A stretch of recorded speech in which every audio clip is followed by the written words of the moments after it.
You know, there's this whole theme I've come up with over the past couple of years, and I had this in our very first project management training guide in 1997, and I call it the Al Haig thing, when the Reagan administration started in 1981. What was his title? Secretary of State. Anybody know what it was before that? General Haig. General of what? He wasn't general yet. Say again? He was a general of the NATO command, okay?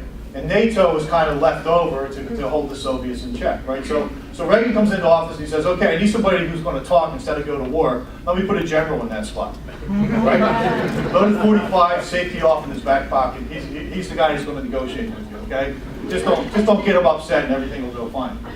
So that's kind of what we had here, right? And that day when John Hinckley attempted assassination, Al had a defining moment. I want to talk about defining moments in this presentation. There are defining moments in every project, predictable defining moments when we're going to have to do something, okay? Or somebody else is going to do something.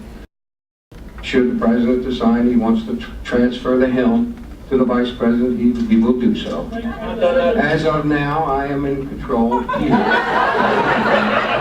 And we will find the vice president and in close touch with. There he is. So leadership is taken and not given, right? Clearly, leadership was not given to him. Now, behind the scenes, something must have gone on, right? So we know the football's been separated. We know the vice president is not very visible. He said we have, who was the first guy? Dick Allen and David Gergen. Right? We had the deputy in charge of the press secretary. You got two people in the situation room saying, what are we going to do? And Al's saying there's no alert measures, and his voice is almost shaking, right? So I'd like to bring this up because I call this thing, project management, the Al Haig thing. Right? There's these defining moments where we have an opportunity to take leadership, and if we don't, who does? Does it happen that somebody else takes leadership if we don't? Yeah. Is it possible that project managers don't take leadership? It happens all the time.